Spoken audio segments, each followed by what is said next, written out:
Halo guys.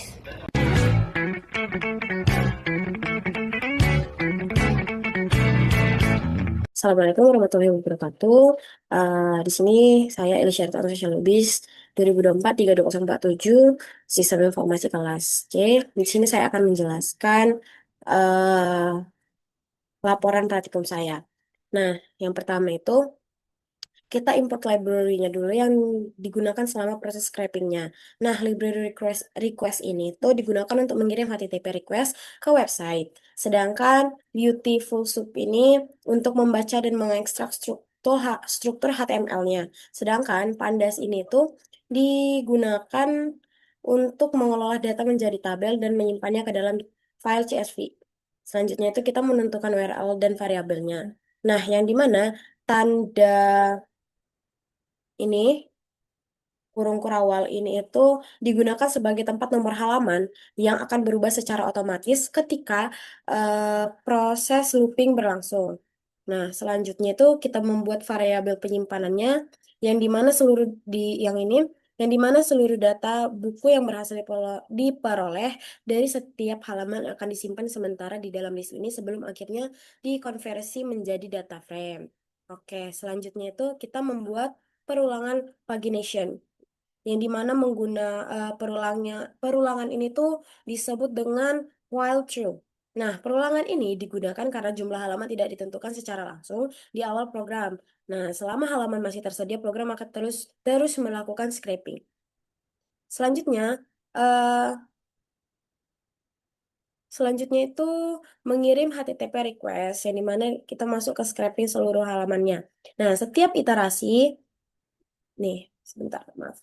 Oke, setiap iterasi program membentuk URL berdasarkan nomor halaman kemudian mengirim permintaan ke server. Nah, jika server tidak memberikan respon 200 OK, maka perulangan akan dihentikan.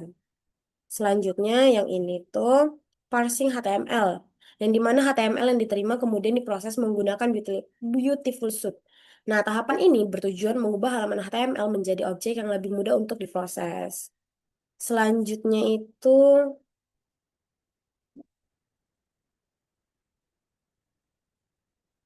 ini ada produk pot yang gimana itu mengambil data bukunya. Jadi program ini tuh mencari seluruh elemen produk menggunakan kelas HTML-nya. Nah, selanjutnya setiap buku itu yang akan diambil informasinya yang pertama judul, yang kedua harga, yang ketiga rating, dan yang terakhir itu adalah status ketersediaan.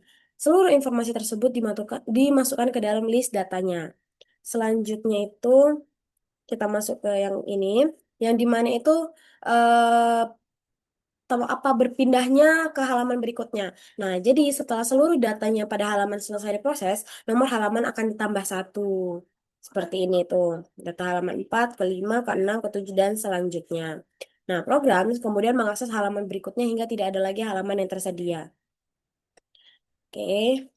Selanjutnya itu kita membuat data frame yang dimana ini akan menyimpan ke CSV-nya. Pertama ini, setelah seluruh proses scraping selesai, list diubah menjadi data frame menggunakan Pandas. Selanjutnya data disimpan menjadi em, file CSV-nya. Nih, untuk menyimpannya. Nah, file inilah nanti yang digunakan atau yang diminta sesuai dengan soal praktikumnya.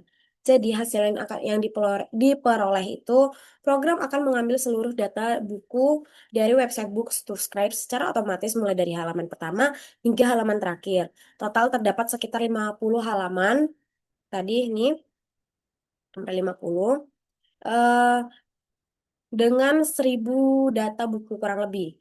Semua data akan digabung menjadi satu file books CSV yang berisi kolom title, price, available, sama rating. Dengan demikian, proses scraping dapat dilakukan secara otomatis tanpa harus membuka setiap halaman secara manual sehingga lebih efisien dan sesuai dengan konsep pengambilan datanya. Kita coba, kita ganti ini dia. Hmm, di sini dia sudah ada nih. Kalau dibuka, dia itu sudah ada judul, rating, dan sebagainya. Sekian dari praktikum saya. Mohon maaf jika ada salah kata. Wassalamualaikum warahmatullahi wabarakatuh.